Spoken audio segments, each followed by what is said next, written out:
Bismillahirrahmanirrahim. Assalamualaikum warahmatullahi wabarakatuh. Sampurasun. Innal hamdalillah usolli wa usallimu ala Rasulillah Muhammad ibni Abdillah. Asyhadu an la ilaha illallah wahdahu la syarikalah wa asyhadu anna Muhammadan abduhu wa rasuluh alladzi la nabiyya ba'dah.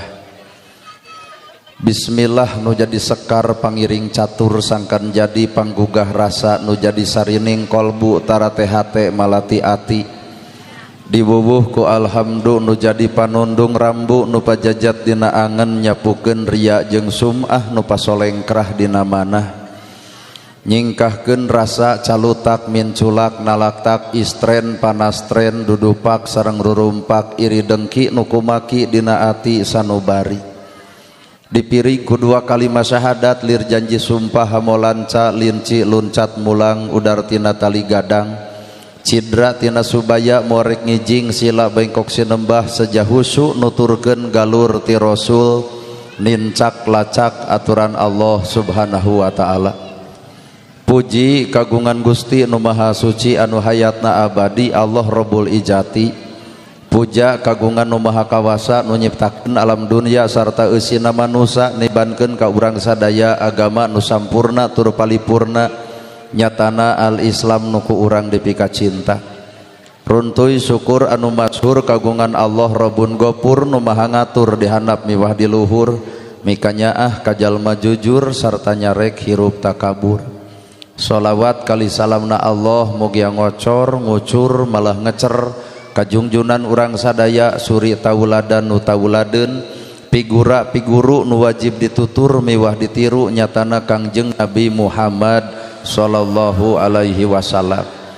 Kalayan parantos natrat ngagurat ka para sahabat anu opat nu teu berat kana salat nu teu heat kana zakat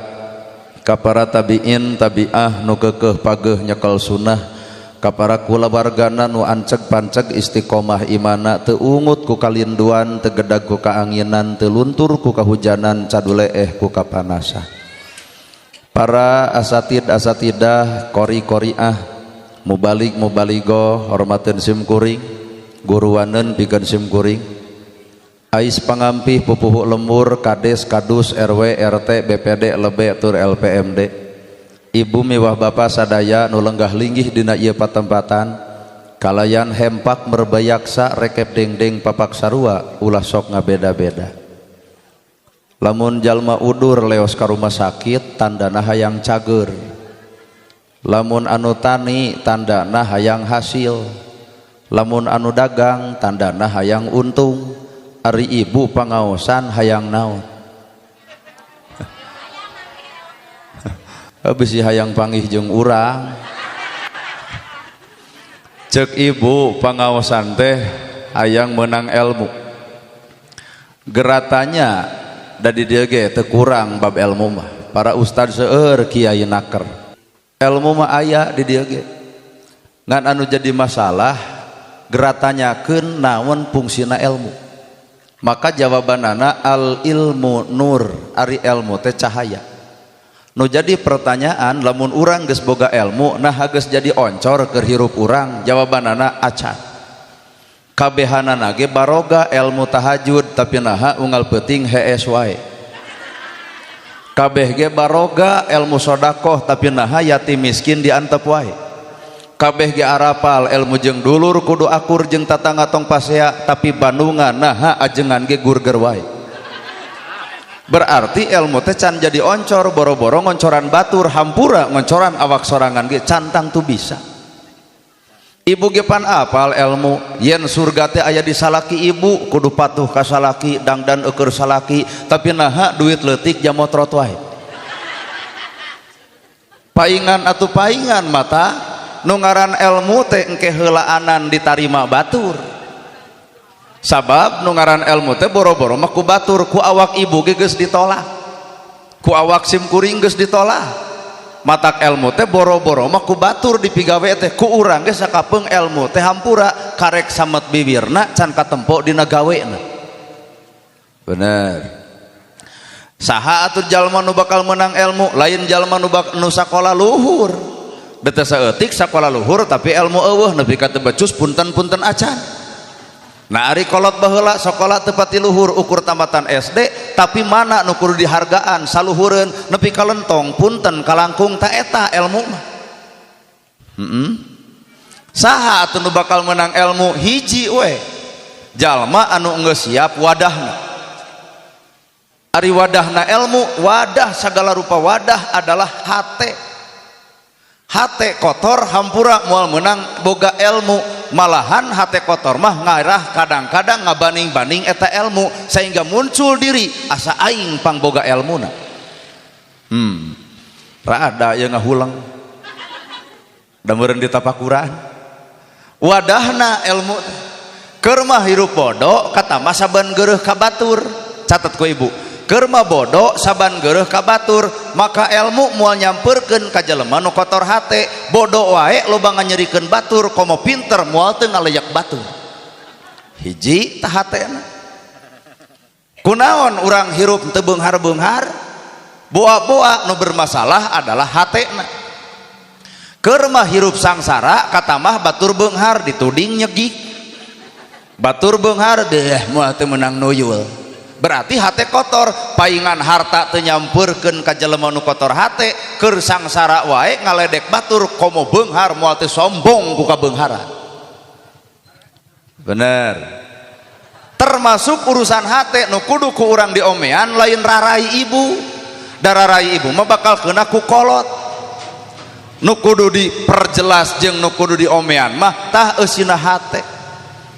Baju saragam, tiung saragam, pertanyaanana naha jeung hatena nepi ka saragam? Mangga pikiran. Bajuna saragam, tiungna saragam, hatena mah can tantu saragam. Kiblat sarua, Quran sarua, hadis sarua, nabi sarua, salat sarua, tapi naha hatena bet papaseaan, berarti aya nu teu sarua eusi hatena. Bener ya. Ibu ngegelisan lahiriah babari teuing. Kulit hideung hayang geulis meuli skincare. Ku zaman ayeuna babari pisan 2 minggu bersih bodas ngan engke ge bakal kapanggih dina punuk mah angerenge. Jeung aing ngaran-ngaran hukum dunya mah dipapantes di alus-alus ge tetep keuna kuruksa. Buuk hideung jadi bodas, lempang gagah jadi lemah, ngomong capetang jadi balelol, orok eueuh huntuan seuri da lucu. Cobaan nini beak huntu seuri keung Pak. Abah baheula keur ngora nuang sukro dorok-dok mata kresep nu ngadenge heuh keur ngora. Geus kolot maksakeun maneh nuang surko ngadon nyelap di jero. Kadang-kadang huntu katelep sukro keluar. Matak nu kudu ku urang diomean adalah tah eusi hate. Bangke teri, bangke lauk masih keneh aya harga 50.000 Pak bangkena. Bangke manusia teuneun di pasar, cadu eta pasar kudu muka berarti eueuh hargaan. Matak ngalusan awak mah soal babari sok ayeuna mah alusan teh jeung hatena. Wedak ange, lipstik ange ngan kudu bareng jeung amis budi. Ulah wedak kanal bibir berem ayeuna haseum pamatuk. Batur moal ngahargaan wedakna, batur moal ngahargaan lipstikna, tapi batur bakal ngaragangan karena akhlakna. Well. Sadil atuh da. Tuh, keprok, Pak. Matakna. Jalma anu geus ngomean hatena, hirup teh ternyata lain wawuh kana kagoreng patutan batur. Tapi jelema nu geus ngomean hate mah bakal nyaho jeung wawuh kana kagoreng patutan diri.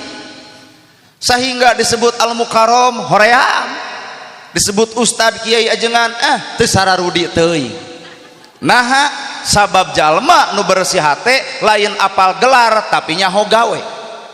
Kunaon di urang hayrayang jadi pejabat karek nyaho gelarna pejabat di hargaan rakyat tapi teu apal kana gawena kumaha melaan rakyat. Matak jaradi syukuran beuh dangdut da teu nyaho gawena. Umar bin Khattab diasongan jadi pamimpin dunia, pamimpin umat, nyegruk 7 poe 7 peuting ceurikna bebeakan. nama kejeng ceurik diupahan ku Abu Bakar Umar geus we tarima jadi pamimpin moal Abu Bakar teu sanggup gawe jadi pamimpin teh laparna rakyat kuring-kuring nu ditanyana nyerina rakyat kuring-kuring nu ditanyana aya jadi pamimpin hiburan dangdut eueuh coba nu ayeuna gerengseng grup hiburan sabab apalna karek gelar jabatan can apal karena gawe sanggeus boga jabatan well maka Ustad Kiai ajengan tong pede-pede teuing hirup disebut Ustad Kiai ajengan hampura can level nana gerhana makomo disebut Ustad Kiai ajengan hampura lain makom kuring naha sabab kuring teu butuh gelar manusia al mukarrom Ustad Kiai ajengan eta mah sakadar gelar manusia tapi kuring hayang ngabuktikeun gawe hareupeun Allah sabab cenah Ustad Kiai disebut warasatul anbiya pewaris para nabi Nabi ngawariskeun naon ka ulama ka ustad teh tahajud unggal peuting bari sampean bati tahajud ustad mana nu baru sampean ladang tahajud lamun mah di dieu aya nu nepi ka bareuh lain tahajud nu jentrena mah kalingsir jeung asam urat ateuing jeung wel-welan teuing Nabi ngajarkeun umatna mere warisan bageur lol aya jalma ya Rasul aya nanti dinten Jumaah nya kumaha nya acu kami teh ieu teh alus mah alus bersih mah bersih ngan butut kumaha ceuk Nabi kadiekeun baju maneh ku kami pake baju kami pek pake ku maneh aya nu sanggup ustad di dieu nepi ka dinya ceuk urang oge berarti urang mah Ustad Kiai ajengan teh karek disebut batur can katempo gawe nu sabenerna well bener Pak keunda ku ceramah kieu mah pokona antara diulem deui jeung henteu sabodo teuing nah da di negara kuring keur gawe gaji meunang nek lain deuk neangan kahirupan kikieuan teh lain gawena Nabi ngawariskeun bageur beres ceramah di bahanan domba ya Rasul naon eta domba keur kami we keur modal kami kumaha ceuk Nabi milik kami rezeki maneh jug tungtun keur maneh nana gerhana poe ayeuna di bahanan yakin da geus nyiapkeun yakin Nabi mah 1000% jug pegat di jalan ku pakir jeung ku miskin dibikeun moal tah ibu teh suudon panya urang bareres hatena pek teh ruksak kieu kacau kacau ieu si hate nya bener maka disebut Ustad Kiai ajengan teh lain atoh beban gede sabab kuring ngarti saha kuring sabenerna ibu dihargaan batur lantaran Allah nutupan aib ibu nana gerhana dihormat batur lantaran Allah nutupan aib kuring Allah nu bogana Allah nu nyieuna manusia ditutupan aibna nah ari jelema make jeung silih cokelan kana aib ari urang makhluk di mana Pak ateuing matak hampuranya ieu mah hampura toong sim kuring calana biasa baju biasa ngomong biasa nah sabab kuring adalah manusia biasa lain manusia nu luar biasa matak ibu ka kuring biasa-biasa teu kudu riweuh datang ustad keprok na memang najapati gitu biasa-biasa teu perlu bapak luhur-luhur teuing ngahargaan kuring teu butuh ibu ngahormat ka kuring justru nu kudu dihormat jeung dihargaan lain kuring da kuring mati Cimaung jauh ka dieu ge 2,5 jam lamun teu macet tapi hargaan mata ustad nu deukeut di ieu tempat eta asli al mukarrom heuh well eta ustad anu asli nama eta anu saban malam Jumaah yasinan jeung ibu ngaos sholawat jeung ibu kuring mah datang ka dieu ge hiji diulem 2 dibayar cobaan engke ulem tong dibayar datang mah 2 tadoraka teh Pak wah ieu hate kuat rarujad keneh ibu daripada pangaosan nama handoraka mah jalan gede keneh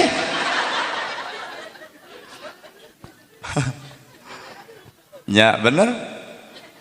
makana hirup teh karek disebut batur mah tong legeg teuy entong kuring mah pangkat RT Pak. Pangkat RT anu can pantes make baju camat kartos maksudna RT make baju RT dihargaan sebagai RT enyi ngange acup camat di RT dihargaan init ke kantor camat ditewak ku Satpol PP sabab eta mah camat kajajaden. Nana gerhana manusia biasa lamun make baju luar biasa hampura can waktu sabab kuring lebih apal saha diri kuring sebenarnya bener diri kuring teh apal matak pertemuan paling indah teh bukan bertemu aku dan kamu kabogo jeung kabogo salaki jeung pamajikan wah cek saha indah geuning papasean wae kabogo malam minggu di apelan indah hampura indahna ukur sapeting isuk-isuk geus galau duit beak bati peuting. Ibu 7 tahun tepanggih jeung salaki panggih 2 poe indah sono lamun 7 tahun salaki cicing di imah hampura kumaha cek ibu asa talung keneh miara marmot artina teu indah teangan atuh nu paling indah konsep hirup pertemuan paling indah bukan bertemu aku dan kamu tapi pertemuan paling indah ketika diriku sudah bertemu dengan aku. Well kunaon urang sok pasea jeung batur wawuhna jeung kagoreng batutan batur coba lamun wawuh kana kagoreng batutan diri sorangan cadu make jeung hayang maseaan jelema nu ngahina ka urang naha apal-apal jeung ngarti alhamdulillah sadaya puji kagungan Allah berarti kabeh ge puji manu Allah urang maledekeun hinaeun cacieun matak isuk ibu dihina diledek dicaci alhamdulillah puji manu Allah urang maledekeun hinaeun cacieun nya kaharti da sebenarnya mah kasih geungan teh bongan boga rasa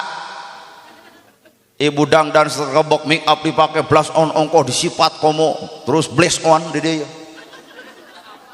naon beureum ini di dieu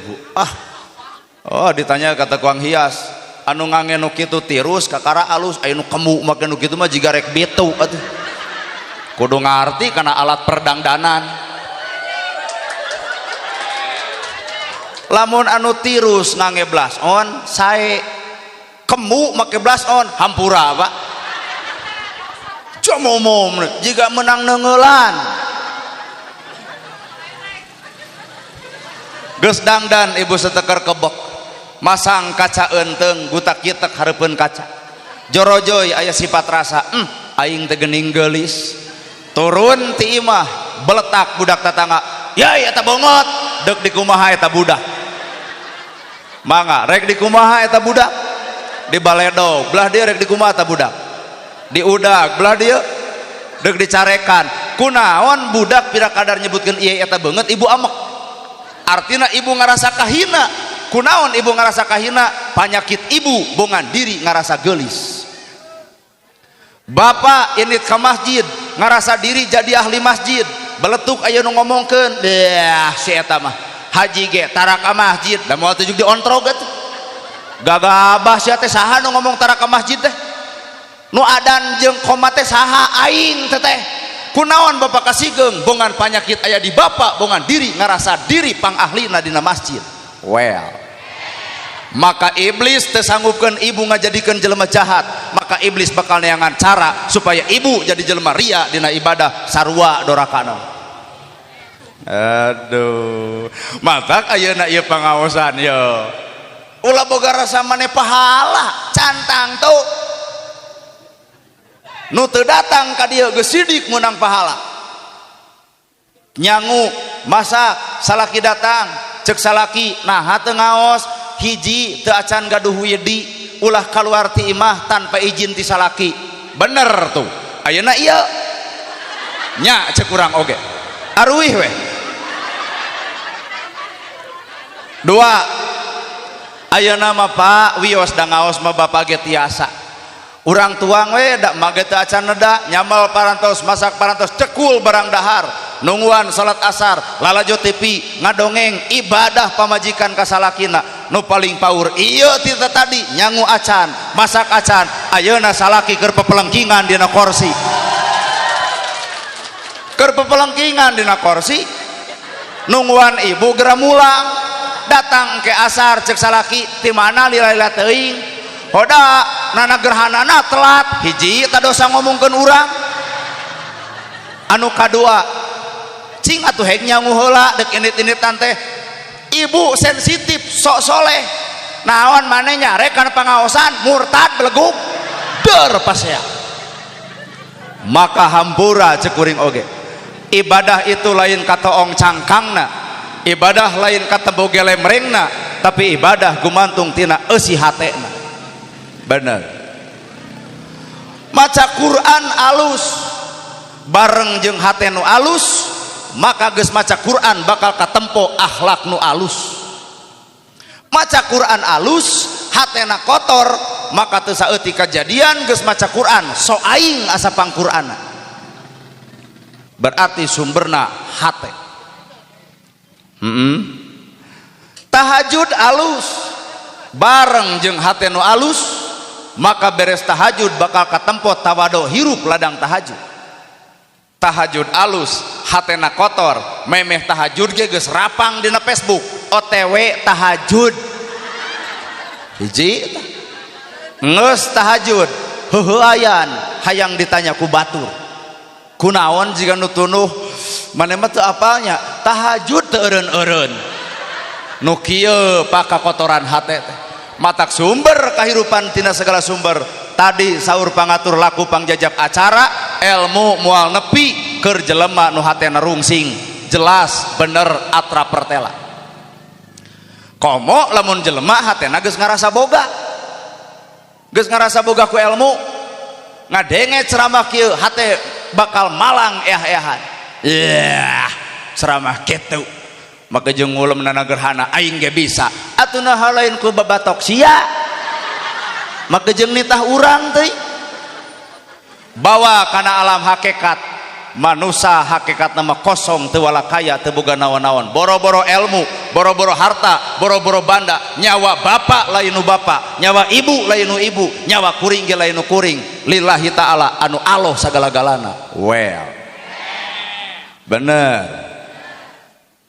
ya bisi penyakit hati aya keneh ari ibu daek naha bener ibu nu daek atawa nu ku Allah didaekeun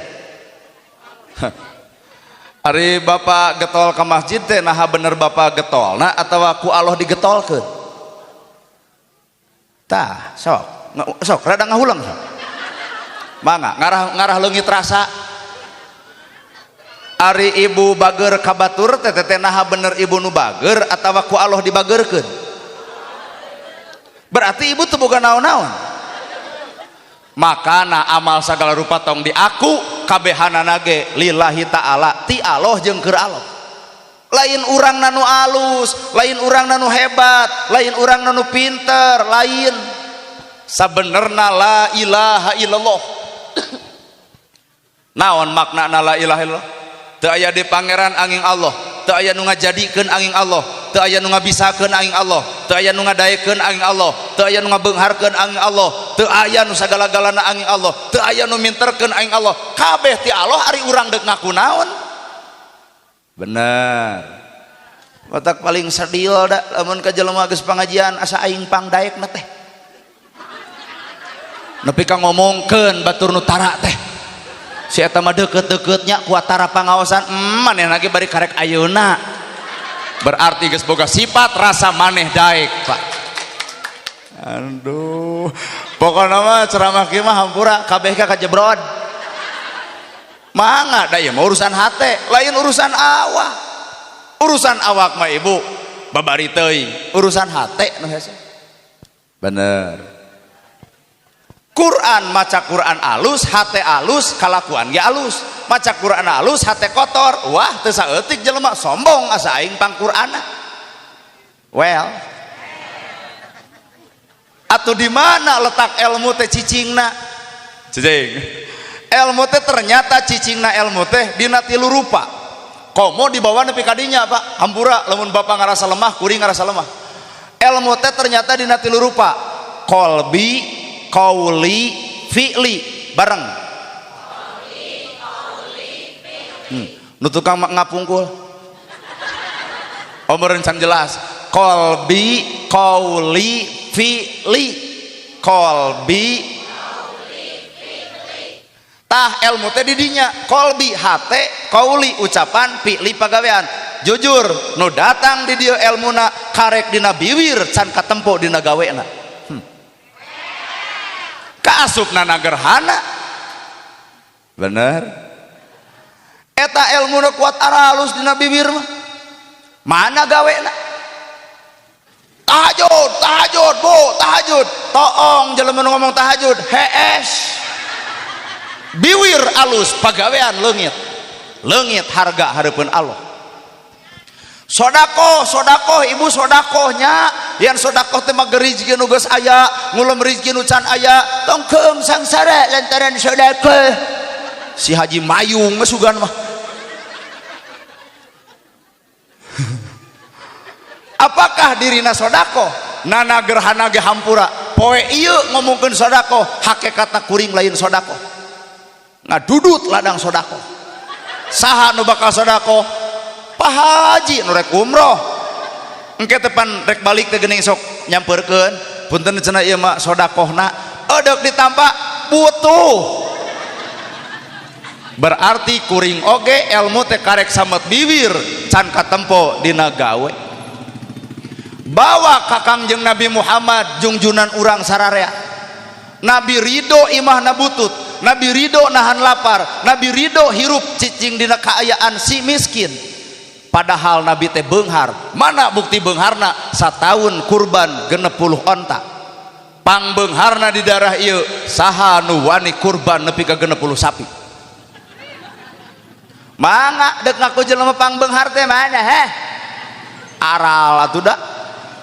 Nabi kurban 60 onta Nabi ngabangun masjid Nabi ngabebaskan budak belian Nabi nebus budak yatim Nabi nulungan jelema sangsara bumi Nabi 5 kagenep sagajelengeun hampura urang imah pagede-gede sodakoh paleutik-leutik bener lur lebok kadinya dan nanaon ge kudu nepi ka jentre atuh Pak andai kata ibu boga duit 1M masjid butut imah butut dek milih imah dek milih masjid alus alus cing kira-kira belah dia ya mun bapak boga duit 1M dek milih imah dek milih masjid HD berarti lamun kitu nu disebut baitullah bumina Allah teh teu berharga hareupeun urang mah mana bukti berharga keneh imah urang katimbang masjid bener hampura Pak matak tong loba ngarendahkeun batur ternyata kasalahan mah numpukna awak urang sorangan lah ya nini bisaan nyebut well deh tuh tanya nana gerhana nu ngomongna pan kudu sarua eta kitu bebengok maneh sateuk ustad lamun abdi boga duit 1M masjid butut imah butut kira-kira abdi milih mana cicing heula nah mun suudon wae teh abdi jelas jelas Pak Haji dek milih nyieun imah naha aya bongan poe ayeuna jeung zaman Nabi beda zaman Nabi jelema dihargaan karena amalna poe ayeuna jelema dihargaan karena imahna sabejad-bejadna kalakuan jelema beunghar bakal loba pengikutna saalus-alusna kalakuan akhlak nu miskin hampura bakal direret ku juru panona bener Pak andai kata kuring ka dieu teu mawa mobil ngeberekbek mawa motor ibu nu bakal gujrud berarti ibu ngahargaan karena kakayaan manusia padahal rumus hirup kabeh ge nyaho gedong sigrong mobil mewah sawah lega pret eueuh hiji ge nu milu gedong sigrong balik kanu nyareng kedong sawah lega dikubur di sawah batur bari eta ge lamun anu wakaf mobil mewah dianterkeun mah ku pasaran baju aralus diboehan mah hampura ku DKM matak naon harta make jeung disanjung-sanjung dipuja-puja pret pokona mah Kumaha ya Pak, rada cekas Pak. Bilih tos rada keheul mah uih weh. Bisi kasih geng, bisi kasih. Daripada di dia batur seuri urang ngabetem. Daku keheul hate Pak. Sok. Naon deui itu teh. Sok lah. Dadah sok. Da jigana ka ajengan saja mah biheung daya kikituan. Biheung. Dalamun abdi di gamis, di udang jeung di sorban, yakin atuh datang ajengan tuh kuat lalentong jelema teh wilujeng sumping al mukarrom. Nah adik ka urang ye karek turun tina mobil juga well lain assalamualaikum makalaka well teuing atuh dah lieur bae da teu hayang dihargaanna ge teu sabab ajaran kuring baheula nalika keur di Raja Desa Ciamis maneh nu kudu ngahargaan batur ulah pernah urang musafir dihargaan batur maneh nu kudu ngahormat batur ulah pernah urang menta dihormat batur maneh nu kudu ngajen batur ulah pernah kuring menta diajen batur matak bapak jeung ibu rek ngajen dek teu kumaha bapak pek nu penting mah kuring we dek ngajen ka ibu jeung bapak urusan ibu jeung bapak dek ngomongkeun engke kumaha ibu we nah nyai ustad teh di kopi aku masih ya we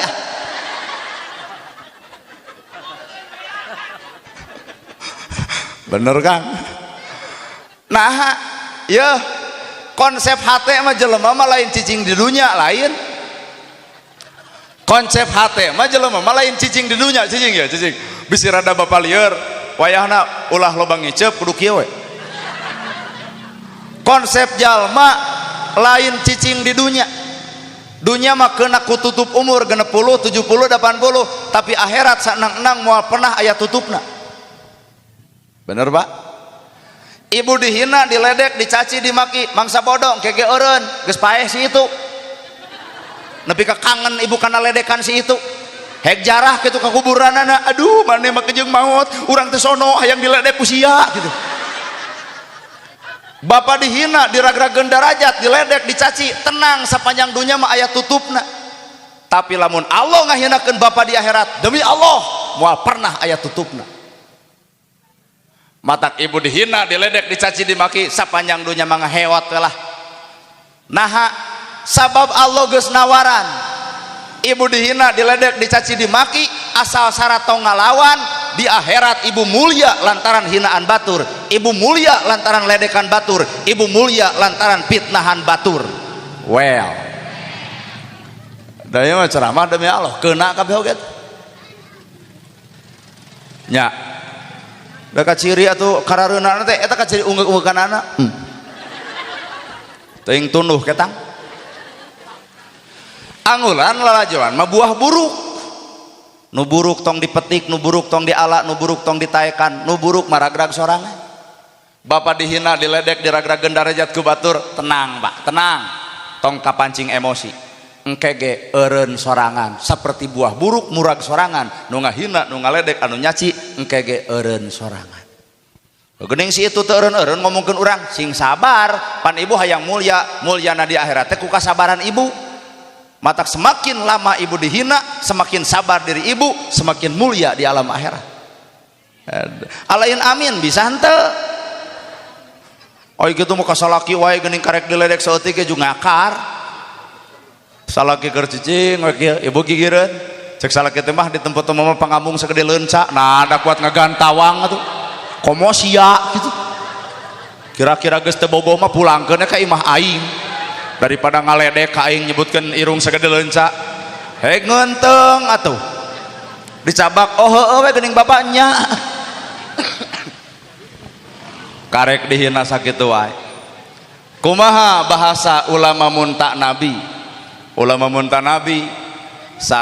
jelema ngaragrageun darajat urang 1000 jelema ngahina urang 1000 jelema mitnah urang 1000 jelema nuding urang lamun Allah dek ngamulyakeun hiji jelema moal teurak eta hinaan sabab ngalawan takdirna pangeran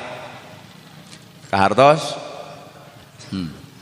jadi harta gedong sigrong mobil mewah sawalega teh geuning eueuh nu milu boro-boro bab eta nu dipikanya aku bapak adalah pamajikan aya di dieu anu salakina maot nepi ka kokosehan rek milu sugan ibu mah kitu mun salaki maot teh bapak ari abdi bade jeung saha ngiring we bapak nepi ka jero keung abdi di dunya lamun abdi tukang ngurebkeun dijejak ku aing mah jugrek milu mah kitu ganeng moal teu geblus mah ka jero moal teu roroesan kaluar deui palebah ditanya cing teh lain deuk milu ka jero gandeng sak ustad cenah fanatik ngadat akhirna antosan ku bapak beres natus aduh buuk di beureman deui loba ulin jeung ABG deui malah begerna ge jiga angkot eueuh penumpang cing teh si eta nu rek milu ka salaki ayeuna mah kuat kitu gandeng ku ustad cenah fanatik nya ceuk urang ge matak hirup tong so ieu hiji waktu ge bukalah topengmu atuh lain sok ngawadul mah jeung nya ka salaki deuk milu ka jero geus kabongkar mah topengna begerna ge hese dicarek. Inilah hukum duniawi. Bapak andaikan merek di dunia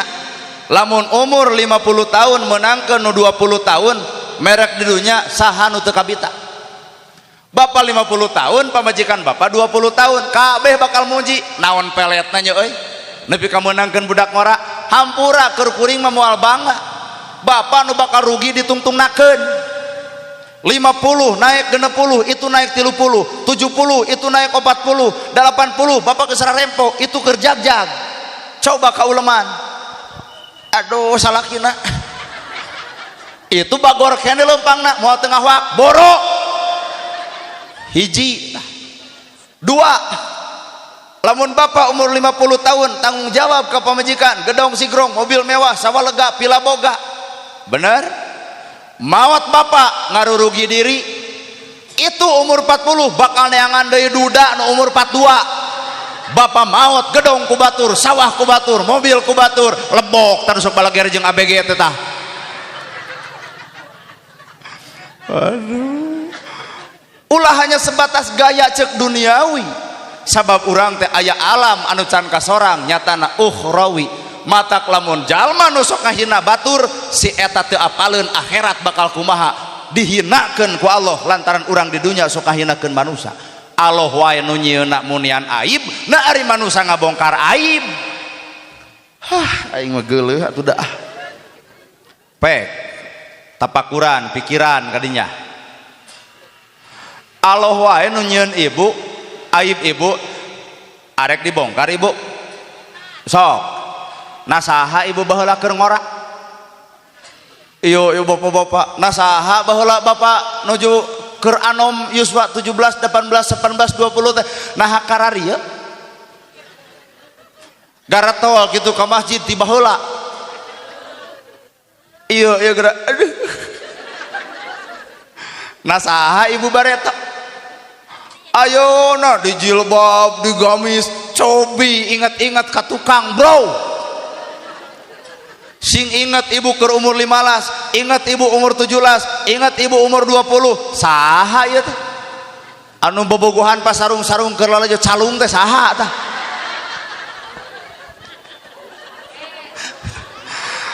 iya anu aya kahayang kakolot bari hohoak najong panto teh saha tah mangga sing emut pak ulah ayeuna urang keur ngukur geus kolot nyebut soleh bari nu baheula ge can kapupus dosa bener bapak ngalaman umur genep tahun 7 tahun ibu ngalaman umur genep jeung 7 tahun saha ibu keur umur sakitu jelema bedegong kabeh ge nyai pangmecetankeun sirah majangar kumaha jawaban ibu harita kakolot nya ceuk urang oge nyai pangmecetankeun ping-ping macarangkeul kumaha jawaban ibu harita kakolot ayeuna ibu geus kolot boga budak ibu titah nyai pangmecetankeun sirah majangar kumaha jawaban budak ibu ayeuna ka ibu mangga mamam bahasa Allah mah keren doraka ka inung bapak boro-boro akhirat dunya ku kami dikontanan supaya ngarasakeun nyerina jadi inungna ayeuna di jilbab di gamis aduh kapangaosan saha baheula aduh nya bisi rek dibongkar so mata hirup tong rasa maneh nuding karena kesalahan batur kesalahan urang ge can katutupan nu sabenerna coba lamun ku Allah dibongkar aib bapak aib ibu cantang tuh urang kabeh aya hargaan hareupeun manusia bener genah ya ceramah asli teh ungek-ungekan sararea teh. Jadi ternyata disimpulkan ilmu teh karek nabiwil can katempo dina gawe. Ibu apal meureun ilmu subhanallah alhamdulillah Allahu akbar la ilaha illallah aruninga cikan urang baca subhanallah walhamdulillah wala ilaha illallah wallahu akbar subhanallah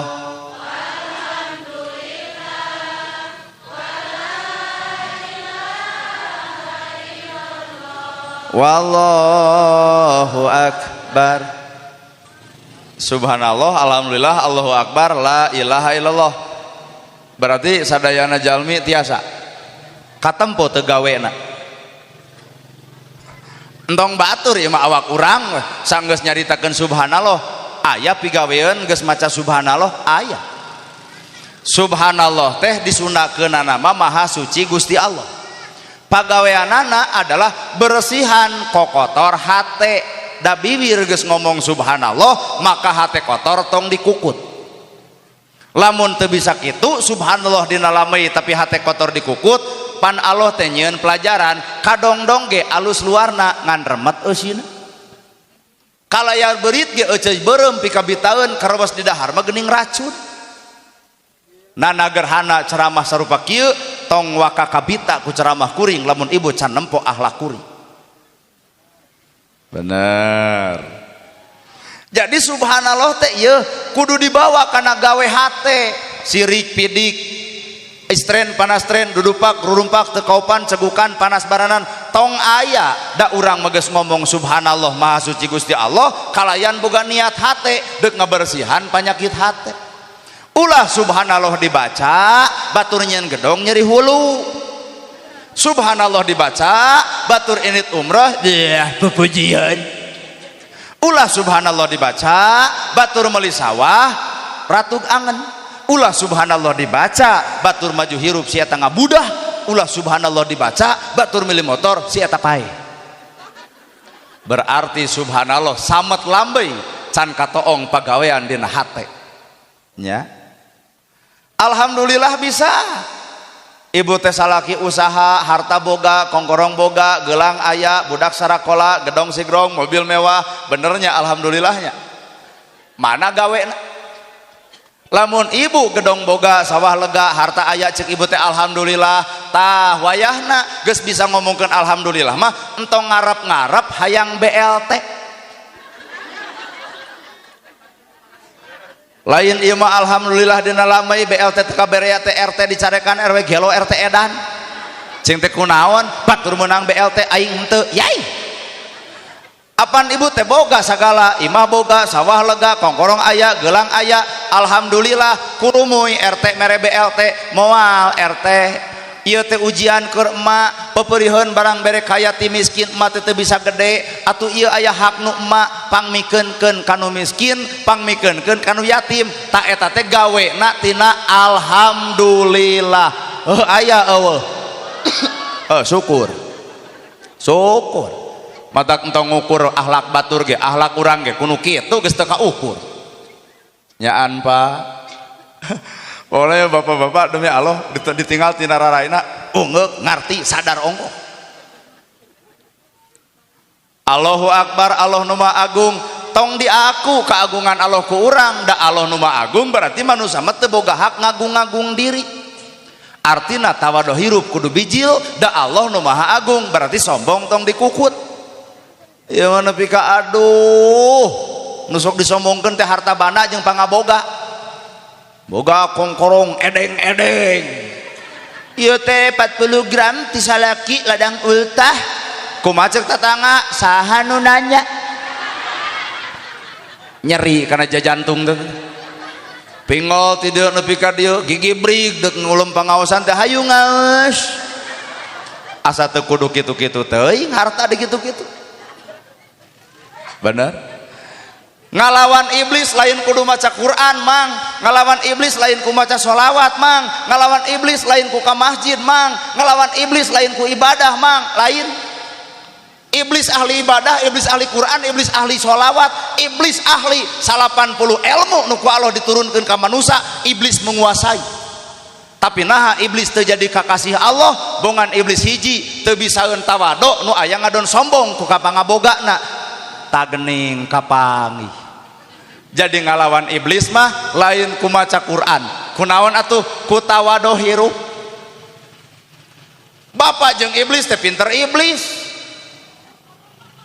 asli ari ibu nu kedul digoda ku kedulna nu daek ge digoda ku riana sarua daroraka mah saking ku pinter eta iblis anu kedul digoda ku kedulna ieu nu daek digoda ku daekna tapi ka bubar ti teh aduh bebeja ka tetangga ti marana ngabring pangaosan atuh teu cara maneh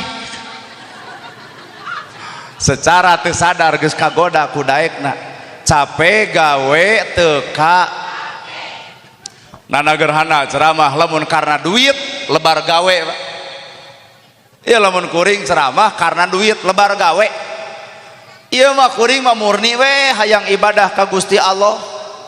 kumaha atuh lamun teu dibayar har enang ngarang sorangan ari ibu kumaha atuh lamun teu diongkosan bae Allah teu percaya lamun kuring apaan kieu entong ngajul bentang ku asiwung tong nyeduh ka langit bisi lamokot kana beungeut sorangan entong nyeduh ka langit bisi balik deui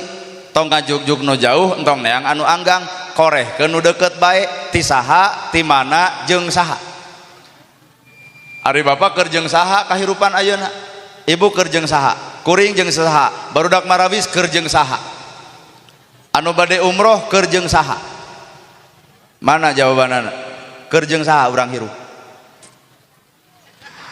bapak keur jeung saha bapak hirup jika lamun ieu pengajian ngeusan lalieur kabeh da sok bapak-bapak jawabanana innallaha ma'ana saestuna jalma nu alus teh nu salawasna babarengan jeung Gusti kuring hayang nempo mana jalma nu bareng jeung Allah teh mana ngantep yatim ngantep miskin teu ka masjid mung salat nu kitu bareng jeung Allah lain dirina keur jeung musuh Allah lamun innallaha ma'ana saestuna Allah babarengan jeung urang buktoskeun Allah teh boga sifat 88 asmaul husna disebutna ya Rahman ya Rahim ya Malik ya Kudus ya Salam ya Mukmin ya Muhaimin ya Aziz ya Jabar ya Mutakabir ya Khaliq ya Bari ya Musawwir ya Ghaffar ya Qahar ya Wahhab ya Rojak ya Fatah ya Alim ya Qabid ya Basit ya Khafid ya Rafi ya Mu'id ya Mudil ya Sami ya Basir ya Hakam ya Adlu ya Latif ya Khabir nepi ka ya Sabur aya teu sifat Allah ngancik dina awak ibu hiji Allah teh Al-Ghafar Allah teh Maha Pengampun sabejat-bejatna bapak sagoreng-gorengna kuring sateuceureg-teuceregna ibu tapi Allah masih keneh mikeun umur supaya manusia daek ngomean tina sisa umur tubu ilallah taubatan nasuha hei manusia geura tobat ka kami cek Allah geura balik kana jalan kami nyiptakeun surga keur araranjeun jelema nu sadar kana kasalahan bari eureun tina eta kasalahan dibere keneh kesempatan berarti Allah teh Al-Ghafar Maha Pengampun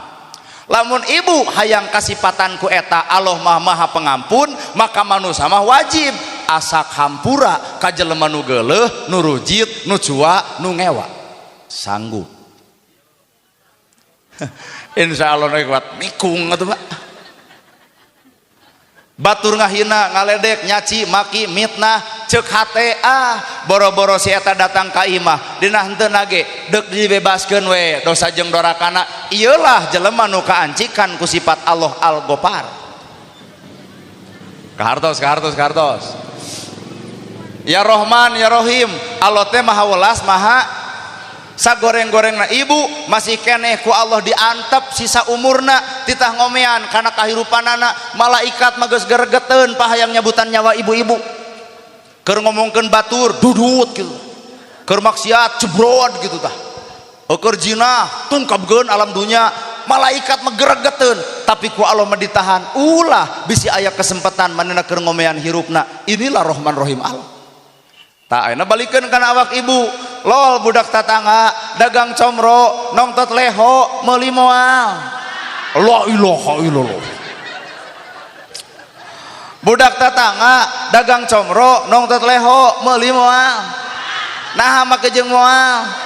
berarti ibu teh lalajo leho lain lalajo comro dina awak bapak aya kagorengan dina awak ibu aya kagorengan dina awak bapak aya kaalusan Allah teu nempo gorengna ibu Allah teu nempo gorengna bapak tapi Allah ngarep-ngarep tobatna urang ka pangeran urang bener Pak artina Allah dek nempo alusna lain dek nempo gorengna tapi naha manusia bet nempo lehona batan comrona lamun ibu kaancikan sifat Rahman Rahim Allah maha welas maha asih maka manusia wajib boga sifat nyaahan asihan dedehan mikir kumaha lamun nu dagang comro itu teh anak urang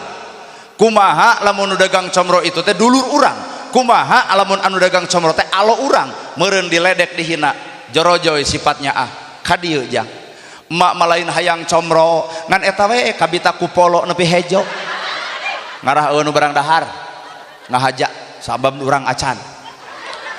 yeuh ku emak dibere duit 5.000 ngan wayahna eta leh hodeg dipenta sing-sringkeun di balong emak keur parablohan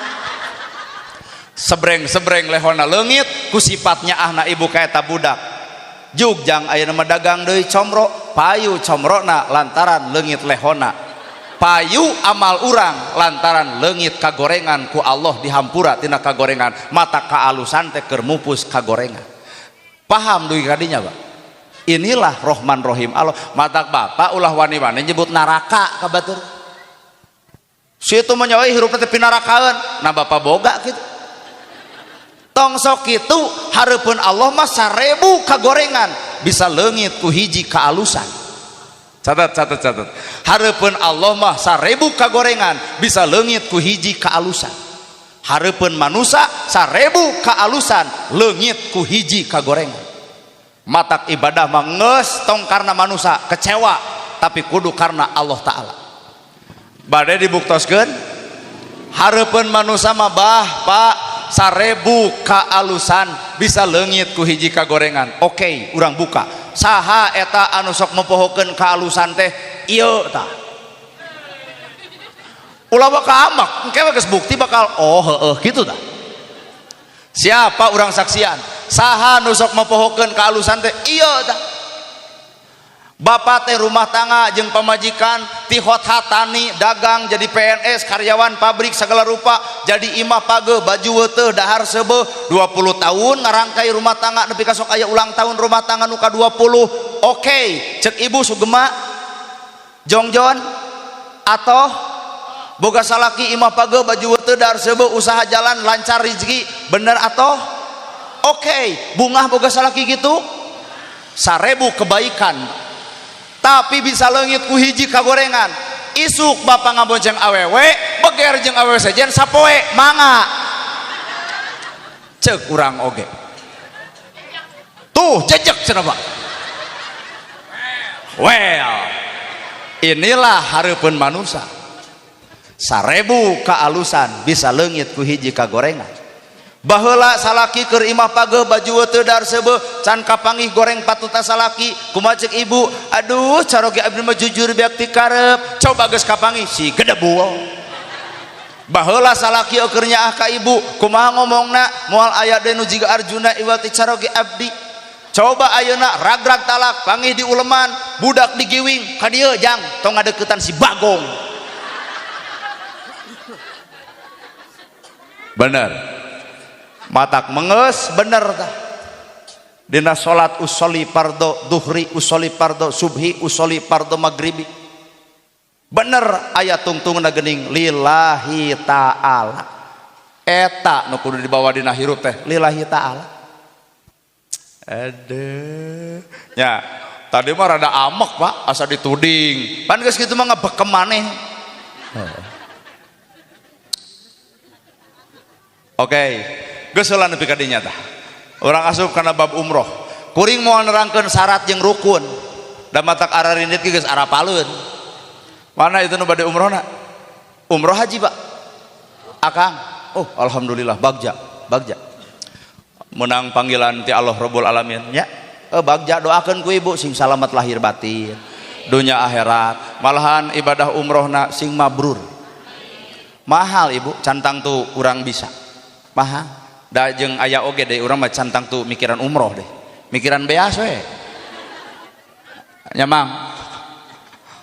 jadi ieu mah panggilan Allah murni sabaraha Kang ayeuna aya 35 umroh 35 nya pami haji itu sekitar 70 ibu aduh mun urangnya boga duit sakitu meuli mobil lah hiji lah dolak lah keur wadah buncis tapi Kang emut-emut deui lebar eta duit 35 bade cios cicing heula sareng istri duaan wah sok ibu kalikeun 35 kali 5 lain pangitungkeun 35 kali 5 sabaraha Bu 175 ras mobil ras anu second nu tahun 2018 sakitu hargana teh cing emut-emut deui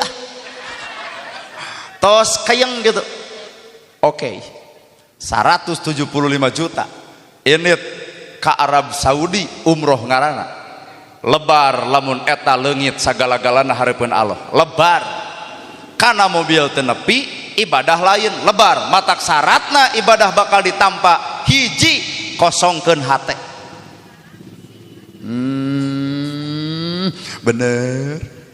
oke di mana atuh eta terjadi umroh jeung haji teh lalakon Nabi Ibrahim tah ibu nu bakal kacarekan sing salabarnya punya sing kuat sing sabar heukeun atuh kaharti asupkeun dina teu kaharti akeun bae tong diulem dewe Nabi Ibrahim teh gaduh istri namina Siti Sarah teh entos kolot can gaduh wae murang kalih ceuk Siti Sarah ka Nabi Ibrahim ka dieu kami mah peuting teu bisa sare beurang hese dahar kunaon mikiran anjeun teh pangkat nabi anjeun teh luhur ilmu anjeun teh leket ibadah lamun eueuh generasi ti anjeun deuk kumaha Islam ka hareupna jadi mikiran Islam mengenyampingkan egois diri tuluy kumaha Sarah anjeun wayahna kudu kawin deui jeung saha ku kami deuk dipangmilihkeun kateponna mah subur soleh alus agamana bener bisa ngedukung kana perjuangan anjeun Ibrahim saha eta Hajar ngahuleng Nabi Ibrahim lain jug ungek beda jeung ieu dah Nabi Ibrahim ngahuleng nama ke jeung ngahuleng berat Sarah mun kami kudu nikah deui naha kami tegas hianat karena ijab kabul baheula tarima abdi nikah ka putri tegas bapa anu wastana ning titik-titik heuh anjeun manul ku kami ditarimakeun berat Sarah kami kudu nikah deui merek ieu mah biheung ngomong kitu andai kata ibu balik ti dieu tawaran salaki wayahna akang nikah deui moal teu kieu ceuk bapa yes sadar euy Nabi Ibrahim nyegruk cari masbas entong Sarah kumaha ceuk Siti Sarah pikir-pikir deui Islam butuh berkembang lamun anjeun eueuh kudu aya generasi saenggeus anjeun sabulan 2 bulan 3 bulan pabaeud-baeud lainnya Pak pas ya teh batur mah pabaeud-baeud teh merebutkeun bab nyanu pan ibu mah baeud teh lamun dipangnyanungkeun asa tibalik kitu tah akhirna ditanya deui Ibrahim wayahna demi Islam entong ngareret Sarah demi Islam akhirna cek Nabi Ibrahim anterkeun lamun bener ridho anterkeun namanya Ibrahim ka Siti Hajar siap dijajah sanggup ibu paingan ibu terjadi Siti Sarah oh iya bapak mah kahayang teh cenah kadarengeun da ku pamajikan teh cenah sing kitu ada bapak ge lain Ibrahim atuh Nabi Ibrahim ditawaran nolak. Coba bapak tadi tawaran ge kokoreh sorangan. Geus bener deui Pak. Ayeuna dijajabkeun, ditikahkeun, nikah jeung Siti Hajar. Beres nikah, Ibrahim pisahkeun. Ulah dihijikeun antara Sarah jeung Hajar. Dipisahkeun. Di mana teh Siti Hajar? Dibawa ka hiji lengkop cicing Pak. Pokoknya ieu mah ulah nunutan, ulah lobang ngicep, engke bakal nyaritakeun ka mana arah pembicaraan kuring, ibu bakal oh iya kitu tah. Dibawa ka hiji lengkop bari kaayaan keur ngandung ku Nabi Ismail. Ceuk Siti Hajar, Ibrahim ari kami diteuneun di hiji lengkop ieu eueuh kadaharan, eueuh nanaon, eueuh kahirupan teh parentah Allah nya. Kumaha ceuk Siti Hajar? Keun bae ai parentah Allah mah sanyaah-nyaah nasalaki kuring moal aya nu leuwih nyaah tibatan pangeran kuring. Tauhid luhur. Sanyaah-nyaah nasalaki moal aya nu leuwih nyaah tibatan pangeran kuring. Berarti dirina geus masrahkeun ka pangeran sabeuleug geunyeurna, teu masrahkeun ka salakina. Ari ieu mah kan masrahkeunna ka salakinya. Mantak lamun aya salaki gitu tuh wah dilingis ku aing mah. Tauhid luhur Pak. Matak Nabi Ibrahim disebut bapak tauhid, Siti Sarah, Siti Hajar disebut indungna tauhid. Sanyaah-nyaahna anjeun ka kami aya nu leuwih nyaah nyatana pangeran kami. Mangga Ibrahim deuk dakwah mah bral gera indit, bral gera miang. Akhirna Ibrahim nyurucut cai socana belenyeng ka ditu. Sabulan, 2 bulan, 3 bulan, 4 bulan, nepi ka 8 bulan. Kandungan, ngabekahan, ngabadagan, Ismail tos tumbuh dina patuangan ibuna Siti Hajar. Borosot budak kadunya, Ibrahim teu nyaksian. Abot keur ieu. Andai kata ibu keur ngiram, diteuneun di imah kosong, eueuh warung, eueuh sagala, deuk kumaha ibu ngomong? Teu ingat moal teu kieu Aisyah cager ukur bisa ngareuneuhan mikir gablek salaki ke patubar rada gelo sia mah kaduhung aing daek jeung maneh moal mungkin bijil sanyaahnya anak salaki aya nu leuwih nyaah pangeran kuring moal bijil tina merek ieu mah moal tah apal komo nu tukang mah tuh moal mata tauhid itu berat Pak. Akhirnya Nabi Ibrahim berangkat borosot budak kadunya guyang getih teu aya sasaha ibu. Akhirna ngaran indung kanu jadi anak naluri eudeup nyusuan ternyata hepe teu aya caian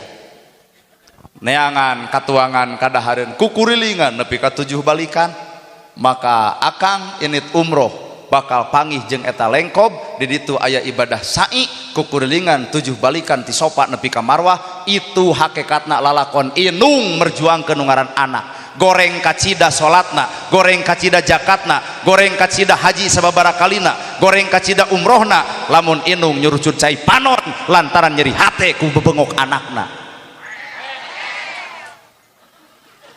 matak bahasa kuring lebar 175 juta duit beak amal lain lamun akang nganyerikeun hate nu ngaran kolot akang ari ibadah sae mah kabeh ge bisa nerangkeun ti sopa nepi ka maurah bubarlikan 7 balikan eta mah enteng teuing tapi makna anu mendasar dina hirup lebar duit sakitu lebar awak lebar harta lamun initna ka ditu indung nyurucut cai panon nyeri hate ku ucap tekad jeung lampah anak salat ditolak, zakat ditolak, saum ditolak, ibadah kabeh ditolak sapanjang indung bapak nyeri hate ku kalakuan nu ngaran anak. Well. Tah matak ayeuna ngayakeun acara kieu nu pangheulana kudu digabruk ku akang, lain tatangga, lain baraya, lain lanceuk, lain adi. Akang bisa sukses sabenerna lain doa tatangga, lain doa dulur, tapi tengah peting kolot nalika akang dihina batur, nalika akang dipitnah batur, nalika akang diledek batur, inu ngoceak Gusti salametkeun pun anak, muliakeun pun anak, gedekeun milik pun anak, bisi teu percaya tanya mengpang inung akang aya keneh pernah teu ngadoa kitu demi Allah kuring yakin pernah nalika akang menang panghinaan batur. Alhamdulillah. Gera aruih adan. Sok aja. Ya. Keun bae teu tamat oge beuh.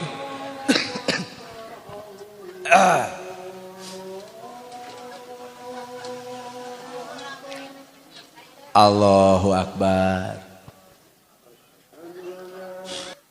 Paling 15 menit deui. Nepi ka mana? Sajam deui engke kumaha abdi ada abdi nu ceramahna. Saalus-alusna salat, sahebat-hebatna zakat, kajeun umroh 7 balikan, kajeun haji haben-habenan, nyurucud cai panon inung bapa nyeri hate ku kalakuan urang, Allah nolak ladang ibadahna lantaran ridallahu bi ridho walidain wasuhtullahi bi suhtil walidain. Ridho Allah gumantung ridho inung bapa, murka Allah gumantung murkana inung bapa. Matak sagala hakikatina ibadah numpuk Pak alusna anak kakolot, itulah ibadah anu moal ternilai. Bener toh matak ayeuna ngayakeun kikieuan teh nu pangheulana digabruk baheula mah ibu mencetan ka kolot embung nincakan embung dititah teu ngagugu. Ayeuna mah sok jujur nalika inung jeung bapa geus eueuh sono hayang mencetan kolot, sono hayang ngagebruk kolot, sono hayang nangkep kolot, sono hayang nyuuh dina lahunan kolot, sono hayang bercerita tentang beban hirup kanu jadi kolot. Sabab eueuh deui papanyarandean anak iwati kolot, ibu boga beban berat bebeja ka kolot harita keneh kontan leungit bebanna. Inilah nilai kolot. Matak ibadah sai ieu teh lalakon perjuangan indung bapa kanu jadi anakna. Akang beunghar, akang hebat, akang alus lain karena solehna akang, tapi aya nyuruh cucai panon tengah peuting lantaran indung urang jeung bapa urang hayang nempo anakna sugema dina hirup dunia jeung akhiratna. Matak naon hartina ceuk kuring mah. Lamun ayeuna urang beunghar di saat kolot sangsara. Urang mah baju ge aduh gonta ganti boa kolot masa potong ge teu kabeuli. Urang mah dahar oge geunah-geunah boa kolot mah anyuk ngahutang. Urang mah cicing di gedong sigrong boa kolot mah usum hujan nyak celakan cai hujan eueuh nu mangomeankeun. Aya deui nu leuwih doraka. Indung hiji boga budak 7, nu 7 kapiara ku indung hiji. Tapi budak 7 hayang miara indung nu hiji. Can aya sejarah di mana-mana. Kumaha Bu? Laras. Ibu baheula keur leutik gering indung cicing gigireun. Nalika bapa udur indung cicing gigireun. Duit teu boga ka rumah sakit henteu ukur di jampe bahasana ge bahasa Sunda jang. Mun maneh cager sok ngomong hayang dibere naon kumaha moal burung dilaksanakeun ieu jampe matihna kolot budegdeg hate anak ngabeukahan isuk jaregjeg budak nagih mamah pan mamah lamun abdi jagjag bade mangmeserkeun mobilan belenyeng meuli mobilan bari dirina anyuk ngahutang ridho kolot anyuk ngahutang melaan nu ngaran anak coba anak ridho teu anyuk ngahutang melaan kolot tuh. Matak ibadah nu paling sempurna teh eta salat ditolak, zakat ditolak, saum ditolak. Sapanjang inu bapa nyeri hate ku kalakuan nu ngaran anakna. Ibu baheula pernah minta duit ke kolot, kolot teu mere, kunaon ku teu boga. Kunaon ibu apal kolot teu boga. Ayeuna ibu ngarasakeun nalika teu boga duit budak ngamuk hayang jajan, karaos jadi kolot teh kumaha? Bener. Bapa capek dina usaha, aya nu leuwih capek tibatan bapa, indung jeung bapa. Bapa adalah leuwih capek melaan awak bapa. Bener. Matak nyurucud cai panon inung ngecelak sakeclak cai mata inung murag kana pipi nyeri hate ku kalakuan anak. Maka laut siap bahena, angin siap gedena, dunia siap ancurna, bahkan leuweung siap ngabeledugeunana. Maka terjadilah bencana alam, lain alam nu mere bencana hakikatna geus loba zaman kiwari anak nu poho kana jasa inung bapana. Demi Allah orang mah teu bisa nyebutkeun bencana alam di mana aya alam mere bencana eueuh da aya nu bogaan Allah moal mungkin bencana terjadi tanpa izin Allah. Kunaon eta peringatan manusia lantaran loba boa rudak poe ayeuna anu hianat ka kolotna, anu poho kana jasa kolotna, anu ukur ngeunah-ngeunah diri senang-senang tapi kolot tara dilongokan kumaha kaayaanana. Matak paingan sakeclak cai mata inung murag kana pipieuna nyeri hate ku kalakuan anak, sakeclak dijadikeun cai nu umpal-umpalan nganterkeun budak kana lawang kahinaan dunia jeung akhiratna. Mangga emutan. Bener. Tuh da dibere ceramah kieu pan rai geundek rai bias. Pan sadar kabeh bener Bu? Asli baheula ibu minta duit ka kolot, kolot teu mere kunaon ku teu boga. Ayeuna ibu geus boga duit, hayang mere duit ka kolot, ibu ceurik kunaon maka jeung ceurik inung geus rup ku padung rap ku lemah katurban tanda beureum ngoceak maratan jagat ngajerit maratan langit ukur tutunggul anu ngajentul di luhur kubur duit deuk 1 miliar deuk sabaraha puluh juta kadahar anu pikaresep deuk dianterkeun ka mana nalika inung bapak geus eueuh mata hampura meungpeung inung bapak ayeuna pek sumujud kanu jadi kolot ibadah naon nu bakal ditolak ku Allah bakal ditampa kabeh lantaran inung geus mika ridho kanu ngaran anakna. Tuh gambaran lalakon hirup da urang teh barada gong baheula ka kolot ulah nepi ka kuburan batur diberesihan ai kuburan kolot nepi ka cemot ieuna jukutna eueuh nu mang menerkeun ulah nepi ka batur suntangan ai ka kolot punten ge eueuh ka becus di mana letak penghormatan anak kanu jadi kolotna moal aya nu bisa mayar hutang kanu jadi kolot ilmun teh mah urang boga hutang ka BPN PPR bank niaga, bank swasta, tenang Allah bakal ngarizkian tapi hiji nu moal pernah kabayar hutang jasa kolot kanu jadi anakna nya tuh matak hakikat nu ngaran hirup ibadah naon bae kajian saeutik ku Allah ditampa nalika kolot mika ridho kanu jadi anakna sai teh lalakon inung ka anak sai teh lalakon tauhid Nabi Ibrahim ka anak artina urang oge ibadah bebeakan biak dengkak segala rupa goreng keneh ka kolot hampura lebar duit gede lamun teu jadi ibadah lamun kolot nyeri hate ku kalakuan urang masih keneh araya ibu Rama tos teu aya kintunan we Fatihah ku sadayana eueuh deui hadiah nu paling mewah saenggeus jalma maot iwati anak saroleh anak aralus anak daek umroh anak daek ibadah tapi sabalikna lamun anak maksiat itulah hadiah paling goreng keur inung jeung bapak urang buuk katempo kalakuan bejad kolot urang ditanya ngadidik teu maneh ka anak maneh tuh tempo di dunia anak maneh abut-abutan tuh tempo di dunia anak maneh kamaksiatan maneh ngadidik henteu ditanya ku Allah ngadeg-deg inung urang jeung bapak urang tapi lamun akang umroh daek sodako daek ibadah maka pahala dibikeun ka inung bapana lantaran akang kikian teh jujur ladang didikan kolot laras Pak heup heula bab ibadah sae teh eta jero nama alus ka kolot badag Nabi Ibrahim ngagedean sabulan 2 bulan 3 bulan koceak ogo kurumuy sumur jam-jam sehingga Siti Hajar bisa nyieun kahirupan imah boga sawah lega dagang bisa jadi bonghar ibu Siti Hajar teh kurumuy Nabi Ibrahim datang bertanya karena tauhid ibu andai kata ibu ditinggalkan ku salaki tuluy ibu geus bisa nyieun imah bisa badagang bisa ngahirupan budak salaki datang deui naon nu bakal kajadian kana awak ibu Siti Hajar kurumuy Ibrahim ieu kami ieu anak anjeun Ibrahim Ismail ya ka dieu Ibrahim andai kata ibu ditinggalkan ku salaki lila boga budak geus gede tuluy salaki datang arek ya ka dieu salaki emak cek urang ge inilah disebut indungna tauhid bapana tauhid teu mikir tentang kagorengan Ibrahim sumping diri ditangkep bari cek Ibrahim tepan Hajar kaula datang teh boga ilapat ti pangeran kami yen kami kudu mencit ngaranna Ismail bayangkeun ibu kumaha cek Siti Hajar Ibrahim lamun memang eta parentah Allah deuk muji jiga kumaha Allah ka kami deuk muji jiga kumaha Allah ka Ismail deuk muji jiga kumaha Allah ka Nabi Ibrahim mangga Gusti loloskeun ujian ieu ngan abdi rek nyungkeun surgana anjeun di akhirat jaga mangga Ibrahim tanya Ismail anak apa kumaha bapak teh ngimpi ilapat kudu mencit anjeun kumaha cek Ismail mangga nyangakeun beheung teuk-teukeun inung suku genteng beleuen diasah bedogna dibawa ka hiji gunung ditengalkeun di dieuna barang deuk geresel kurumuy iblis datang ngagoda ka Hajar ari anjeun kos lain inung teu nyaah ka anak Ibrahim deuk mencit Ismail wayahna carek maka sumping parentah Allah cokot keusik baledog 7 kali maka akang di ditu bakal panggih jeung lontar jumroh artina 7 kali leres Pak dicokot keusik dibaledog ku 7 kali ngacleng iblis datang deui ka Ismail nyokot keusik baledog 7 kali heuh lontar jumroh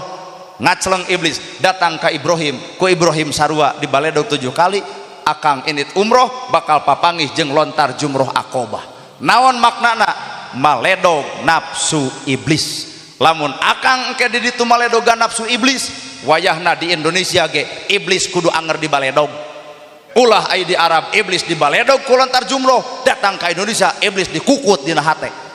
Mana eta teh disebut haji ngamuk. Bener Pak. Lebar 175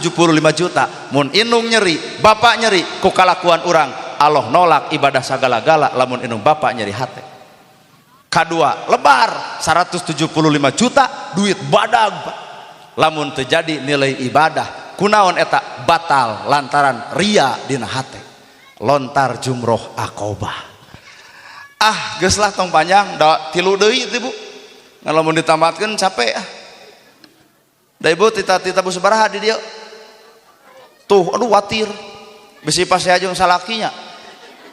salaki ibu keur pepelengkingan na kursi bisa percaya geras enggak longok bener gitu bapak keur pepelengkingan na kursi nya aja nungguan nawan sugane maneh mawa cenah ti haji gitu